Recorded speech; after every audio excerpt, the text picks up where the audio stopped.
இந்த இடைக்கால பட்ஜெட்டினுடைய தொடக்கத்திலிருந்தே பாத்தீங்கன்னா ஃபினான்ஸ் மினிஸ்டர் ரொம்ப புலகாங்கிதம் அடைந்துதான் அவர் தன்னுடைய உரையே பேசியிருக்காரு.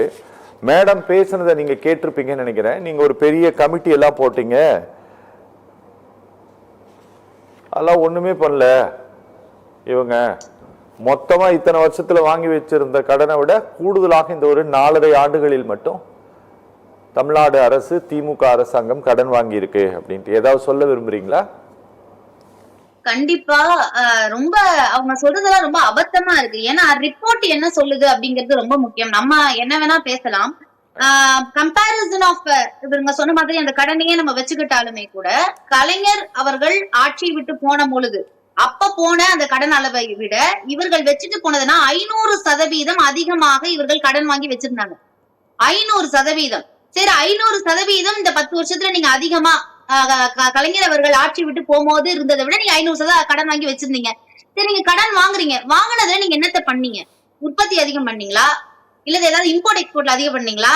இல்ல அந்நிய செலாவணி, அதாவது வெளிநாடுகள்ல இருந்து இங்க கொண்டு ஏதாவது புரிந்துணர்வு ஒப்பந்தத்தை போட்டீங்களா? ஜிடிபி இன்க்ரீஸ் ஆச்சா? பொருளாதாரம் இன்க்ரீஸ் ஆச்சா? எதுவுமே இன்க்ரீஸ் ஆகல. அவங்களுக்குள்ள பிரேக்கிங் நியூஸா போட்டது முழுக்க முழுக்க அதிமுகவும் சண்டையும் அந்த சீட்டுக்கான சண்டையுமே போட்டதுனால கடன் மட்டும் எப்படி இப்படி போனது? சரி, கடன் ஏறுது, கூடவே ஏதாவது ஒரு விஷயம் தமிழ்நாட்டுல வளர்ந்துருக்கா அப்படின்னா இல்ல. இங்க அதிமுக ஆட்சியை விட்டு போகும்போது 0.07% பொருளாதாரத்துல இருக்குது நம்மளுடைய நாடு.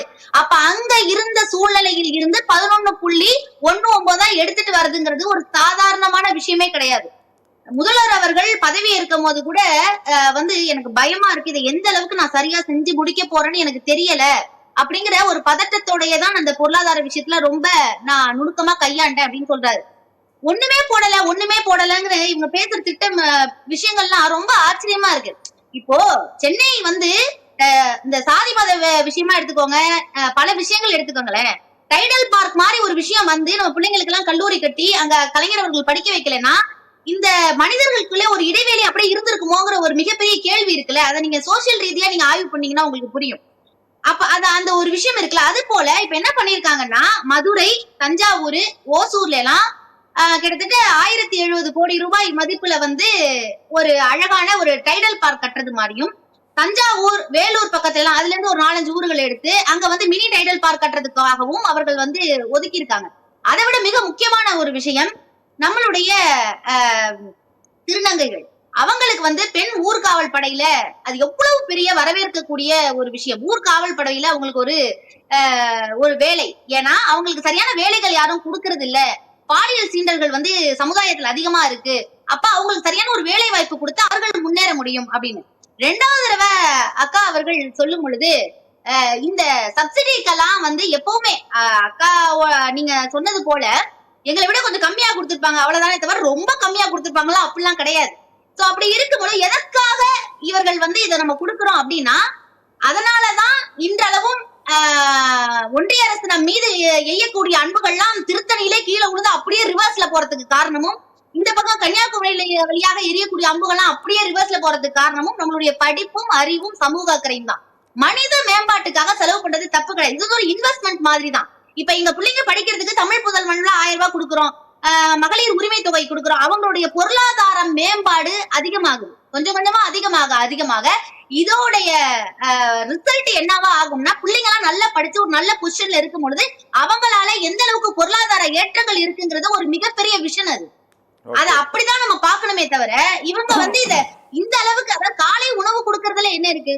அத பல மாநிலங்களை அமல்படுத்துறாங்க. அதாவது மகளிர் உரிமை தொகைங்கிறத அக்கா சொல்றது போல அதெல்லாம் தேவையே இல்லை அப்படின்ற மாதிரியான ஒரு விஷயங்களுக்கு போனாலும், ஏன் மற்ற மாநிலங்கள்லாம் அத கிட்டத்தட்ட தத்தெடுத்து அது ஒரு தேசிய ஸ்கீமாவே மாறுற அளவுக்கு மகளிர் உரிமை தொகை வந்திருக்கிறத நம்ம பாக்குறோம். இதுல மிக முக்கியமான ஒரு விஷயம், ஜிடிபிக்கும் கடனுக்கும் இடையில இருக்கக்கூடிய அந்த சதவீதம், அது மத்திய அரசுக்கு எவ்வளவு இருக்கு? 55.6% கிட்ட இருக்கு. இல்ல, நெக்ஸ்ட் ஆல்சோ இப்ப நம்ம பாத்தீங்கன்னா தமிழ்நாடுடைய ஜிடிபி மற்றும் கடன் இடைவேளைக்கு இடையில இருக்கிறது நீங்க பாத்தீங்கன்னா 26%. நம்மளுடைய பொருளாதார நிபுணர் அண்ணன் சொன்னாரு, தமிழ்நாடு பிஸ்கல் ரெஸ்பான்சிபிலிட்டியோடைய அந்த சிஏஜி ரிப்போர்ட்டோட, அதாவது நம்ம எந்த அளவுக்கு கடன் வாங்க கூடுமோ அதனுடைய அளவுலதான் உள்ளதான் நம்ம இருக்குமே தவிர அதுக்கு பியாண்ட் போல. நீங்க வளர்ந்த நாடான அமெரிக்காவை எடுத்துக்கிட்டீங்கன்னா அவங்களுக்கு ஜிடிபி பிளஸ் டெப்டோட இன்பிட்வீன் இடைவெளி இருக்கக்கூடிய அந்த விகிதம் பாத்தீங்கன்னா 125% அளவுக்கு அதிகமா இருக்கு. அப்ப தமிழ்நாடு மக்களுக்கு பல ஸ்கீம்களை போட்டாலும் அத எந்த அளவுக்கு நம்ம வந்து அதை தாண்டி போகாத அளவுக்கு எந்த அளவுக்கு நிதி மேம்பாட்டை கண்ட்ரோல் பண்ண முடியுமோ அந்த அளவுக்கு கண்ட்ரோல் பண்ணிருக்கு அப்படிங்கறது இதுல இருந்து நாம தெரிஞ்சுக்க கூடிய ஒண்ணு. தனிநபருடைய வருமானம் எந்த அளவுக்கு, நான் என்ன சொல்றேன்னா எல்லாத்தையும் விட்டுருங்க, தனிநபர் வருமானம் ஏறி இருக்கு, பொருளாதாரம் ஏறி இருக்கு, ஜிடிபி ஏறி இருக்கு. இந்த அளவுக்கு இருக்கும் பொழுது அப்ப எதனால எந்த ரீசன்னால நாம இதே ஒரு என்ன சொன்னாங்க மேனா மினிக்கி பொருளாதாரமா, அது ரொம்ப ஷைனிங்கான பொருளாதாரம் தான். அதனாலதான் இந்தியா முழுக்க இப்படி ஒரு பொருளாதார அறிக்கை தாக்கல் பண்ற அளவுக்கு எந்த ஒரு மாநிலமுமே கிடையாது. நம்மளுடைய தமிழ்நாடு தான் அதுல மிக முக்கியமாக பார்க்கப்பட்டிருக்கு. உண்மையா சொல்ல போனோம்னா எக்ஸ்போர்ட்ஸ்ல நீங்க பாத்தீங்கன்னா இந்தியா வந்து நம்பர் 1 இருக்கு. இதுல நம்ம இன்வெஸ்ட் பண்ணாதானே சார் நம்ம உற்பத்தி அதிகப்படுத்த முடியும். 41% இந்தியாவிலே தமிழ்நாடு தான் முதல்ல இருக்கு. சரி, அப்ப இது எதன் மூலியமாக வருது அப்படின்னா உற்பத்தியில் முதலிடம், நம்மளுடைய எக்ஸ்போர்ட்ஸ்ல முதலிடம். அதே போல நம்ம ஸ்டார்ட் அப் கம்பெனி ஏடிஎம்கே பீரியட்ல கிட்டத்தட்ட 6000க்கும் கீழே இருந்த ஸ்டார்ட் அப் கம்பெனி அப்படியே இருந்துச்சு. ஆனா டிஎம்கே பீரியட்ல அது 12,000க்கும் மேல வந்திருக்கு. அதற்குடைய காரணங்கள் என்ன?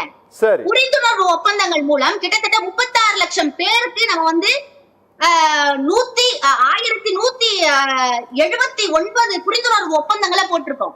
இதெல்லாம் எந்த நம்பிக்கையுமே இல்லாம பல மாநிலங்களோ இல்லது வெளியில இருந்து வரக்கூடியவங்களோ நம்மளோட புரிந்துணர்வு ஒப்பந்தங்களை போட்ட முடியுமா?